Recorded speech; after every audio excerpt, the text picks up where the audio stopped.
Hey everyone, so it's time to start a new phase of the workshop project. I need to build a pitch roof up in this gap here. It has a pitch in it to allow a vehicle to be lifted up into that space, and that allows the wall heights to be low.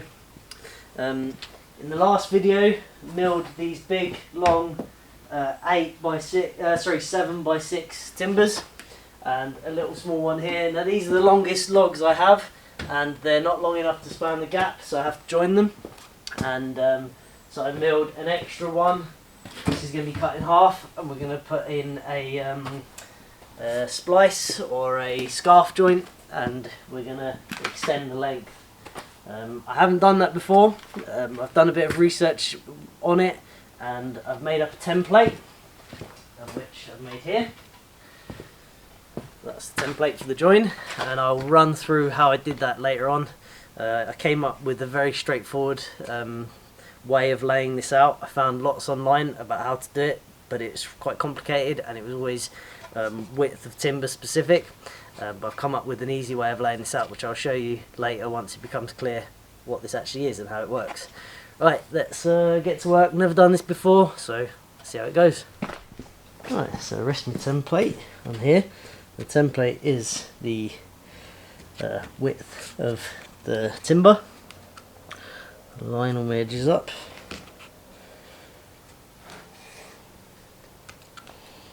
I can just draw around this. Typical.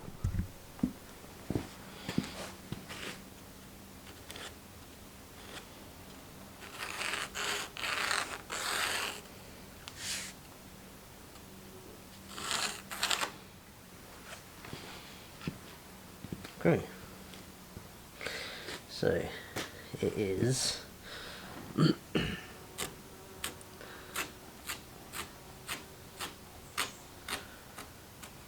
all that coming out and that coming out. Right, flip her over.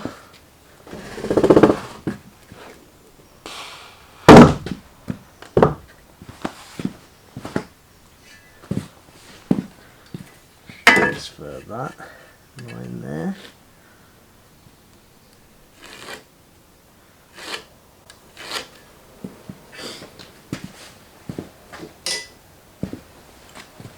That's going to become a new reference point for me, I think, because the end of this wood isn't square.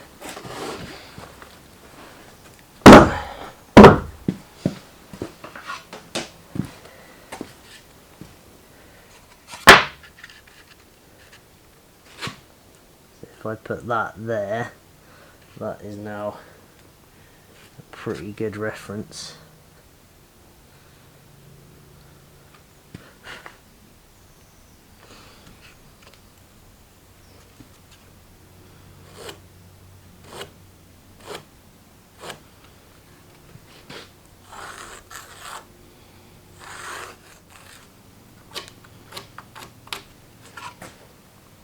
Right, we have to cut that out.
pretty good for a first test fit. Okay, I think we'll go with that for now.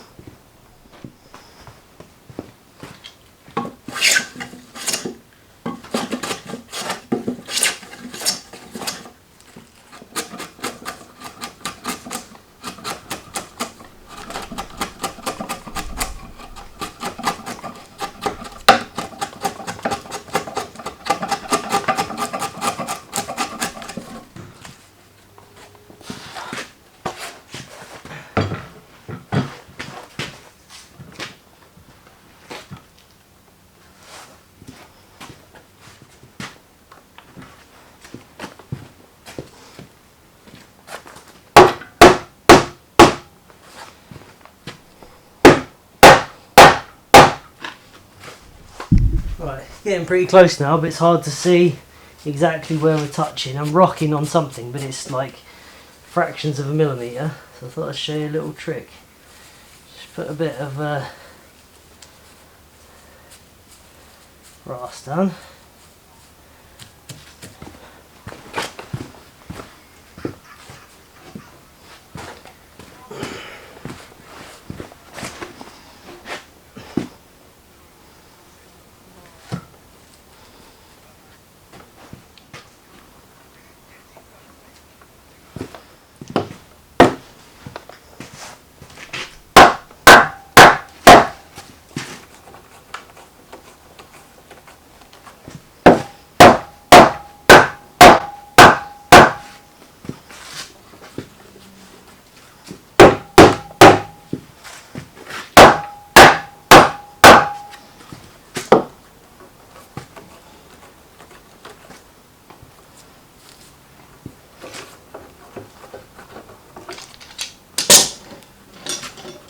I could run a saw down here and kerf cut it, but on this particular wood, with my particularly blunt saw, it's just getting bound up and not working that well. Let's try this instead. So this should now show us where we're touching.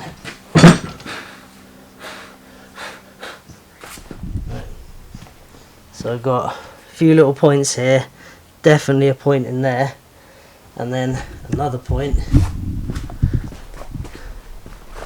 And here, look, compressed green. So I need to take a bit off of here, not much though, and a bit off of here because they're corresponding faces, so a little bit off each, that should help. Right, spent quite a lot of time back and forward with this now. I think it's pretty good for a first go.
Right, so now I just copied the original, so that slot that I cut out, tapered slot, I've copied that here, that's these marks, and I've moved the actual cut lines back by about 4 or 5 mil, cut them out, and that'll be an offset tapered slot then.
came out okay.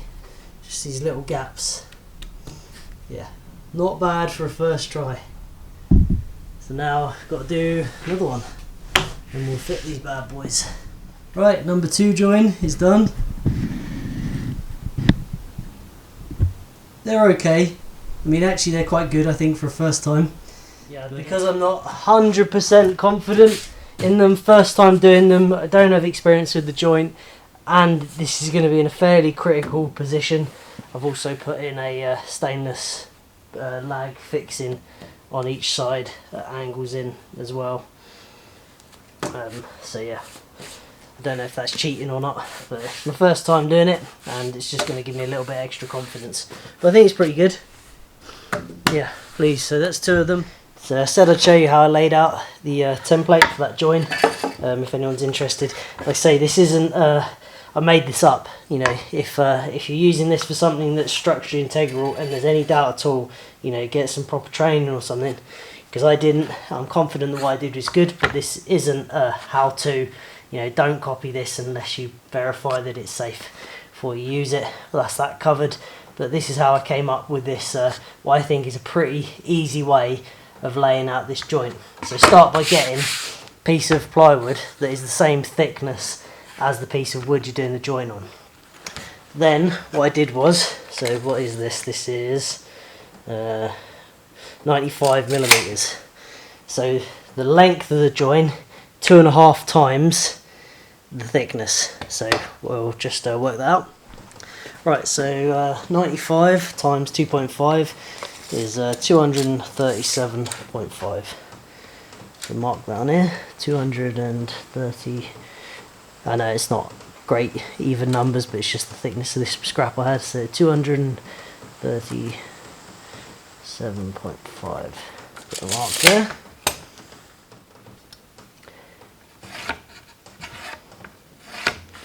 That's the length. So now we want a centre line of that. So divide that by 2. It's 118.75. Okay. Annoying numbers, but never mind. 118. 15, 16, 17, 18, there we go, about there. The reason this works quite well is because it's always just halving. So there's a centre line. So now we need a centre line across here, so that it's 95 divided by 2, 47.5.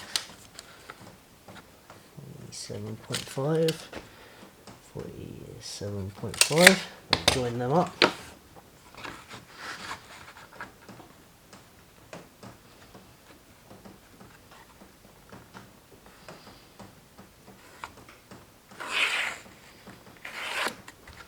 Okay, so now we want to half this again.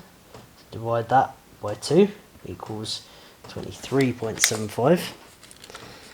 So we want 23.75 about there. And then we want same again here, 23.75 like that. And we join those 2 lines up.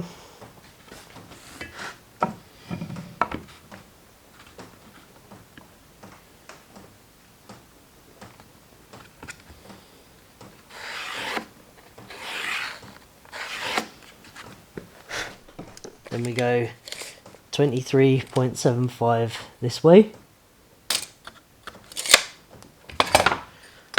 We join that up, like that. Then we go 23.75 this way. 23.75 there. Join those 2 points up. So now if we cut off this and we cut out this, we've got our template. I'll just cut that out. There we go, just removed those pencil lines, well nearly, just did it with a handsaw quickly. But yeah, just to demonstrate, that is how I made that. So that gives you 1/2 of the join. So obviously if you lay that then on your timber, line out with the edge, draw around that, and then other way around the other side. That gives you the join. So I don't know if that's how it's supposed to be done, or if how timber framers actually do it. If there's anyone out there that does timber framing that can update me and give me a bit of a lesson on if there's a better way, or if this joint is right like this, I'd be interested to hear. Like I say, I don't have any timber framing books with anything like this in it, and I couldn't find much online. So yeah, came up with that, which I think is quite easy. I think it works quite well. I think it's quite good, and it seemed to work out. So yeah, hope that helps someone. And like I say, do your own research. This is usually a pretty critical joint in a building, so yeah, don't take it lightly. Alright, I did make a bit of an error, and that is that I've done them both the same way around on the same end, which is fine, but it just means I've got to spin one round now because I want them staggered. So I'm going to have to rotate that round and turn it the other way, but other than that it's fine. So tomorrow I will be putting in some mortises in these, about here somewhere, something like that, to drop them up on there. So I'll do everything down here and lift them up there, and then plonk them onto these tenons up the top. That becomes the wall plate for the pitch roof. Right, so I've been up the top, and I've got all my measurements I need to lay out my mortises. I just measured between the tenons and the tenon lengths and everything. Looks a bit of a mess, but it means something to me. So yeah, now I'm going to lay out my mortises. Right, the way I'm laying these out is measuring the total length of the timber, which is 5745, and then I take my distance between the two furthest points of the tenon, which is 5330, so minus 5330 gives me 415. Divide that by 2 gives me 207.5. I can measure 207.5 off the ends, and then that should give me the extreme points of my tenon, but then I'll check that afterwards. Right, so 207, 210, 15, 16, 7, sorry, 207.5, isn't it? 205, 6, 7.5, 207.5, okay.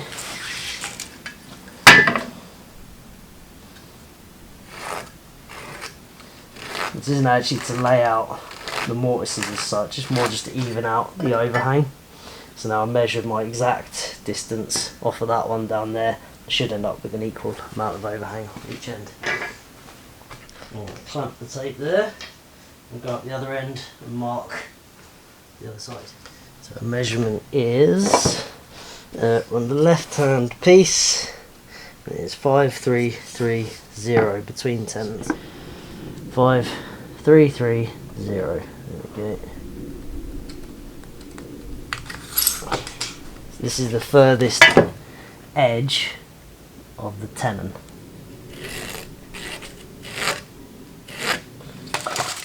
Right, so this tenon is 125 long. So there's 1, 10, 25. Let's take this right long.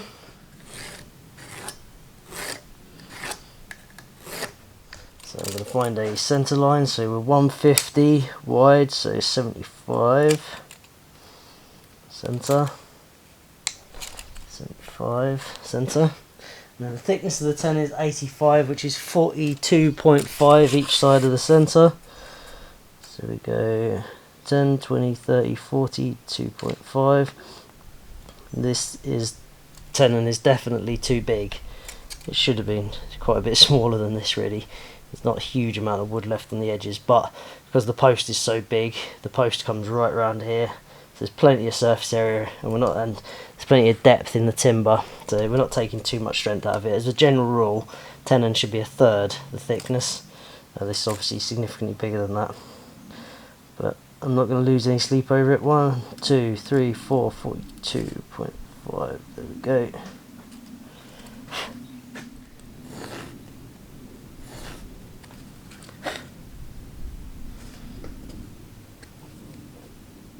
I'm not exactly sure why I made the tenon so big, but they're that size now. They're in the top of the posts up there. They're all laid out, and they're very difficult to change, so we're going to go with it. But because they're only 100mm long, well they're 90 actually, they're only going to come down to here, so there's still all this mass of wood to hold all this together, so it's not going to be a problem. But as a general rule, rule of thumb, third for tenons and mortises. So I think at the moment this is just over half, to be honest. But this is the biggest one. There's the one on the other end is actually smaller, because the bit of roundwood was quite a bit smaller.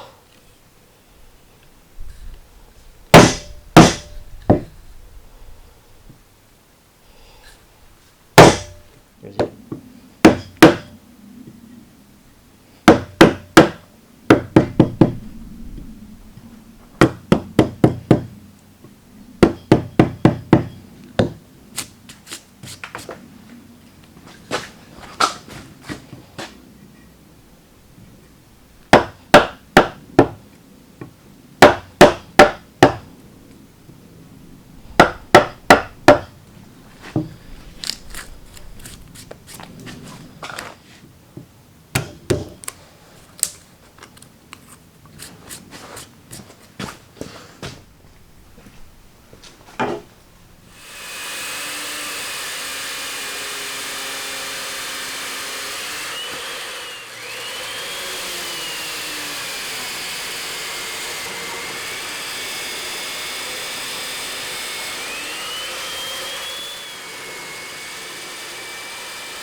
Right, so that's all 4 mortises cut. They won't fit first time, they never do, but ready to go up and do a test fit. I'm hoping they're only 1 or 2 test fits away from fitting, because they're very big, very heavy. So get the tractor in there now and lift it up as far as I can with that and pull the rest up with the rope.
Oh man, I am good.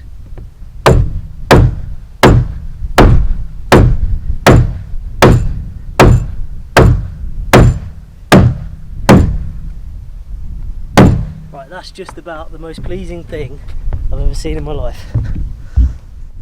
How about that for a first fit?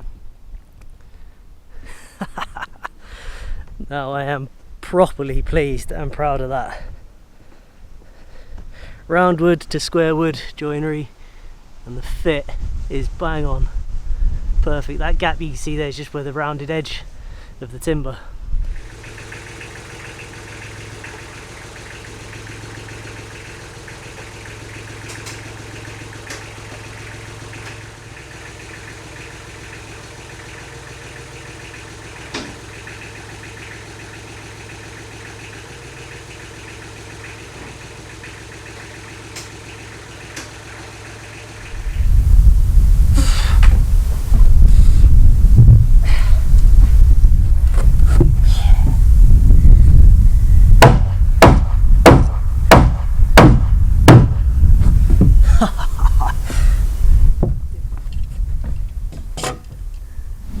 There it is for level, absolutely perfect.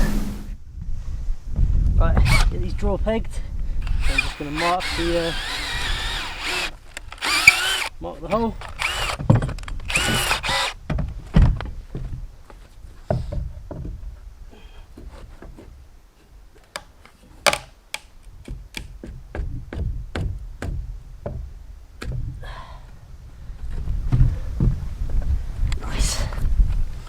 Now just go a couple of mil down.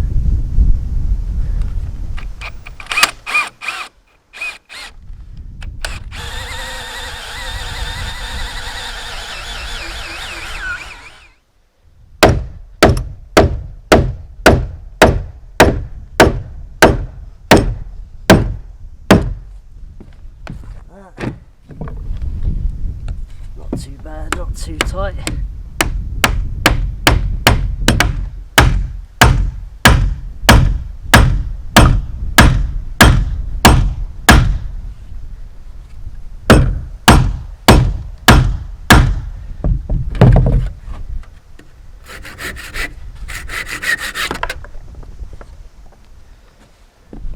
See the rain coming in the distance, so trying to get this done quick.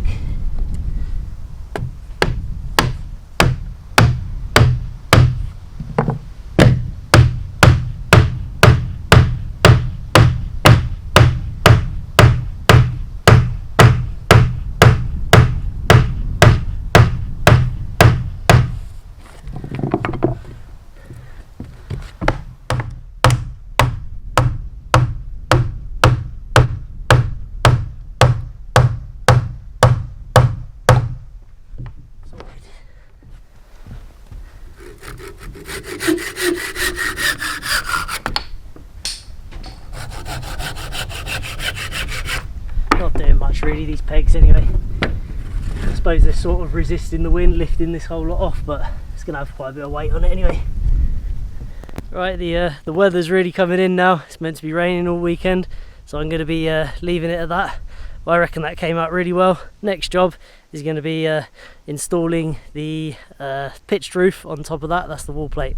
Now the sorry for the wind, the joins that I've put in, they need support, so I'm going to put like a hidden support in the middle at some point to allow so it doesn't look like it's supported, but it will be. You know, it will go down behind where you can see, but that's for another time. For now it's perfectly strong enough for us to carry on.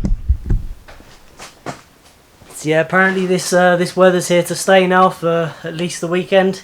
Next week's meant to be nicer. I've got some milling and stuff to do, and then we'll be putting this pitch roof up. I've got some of it done, but I need to mill a ridge and a couple more 5x2s, I think we decided.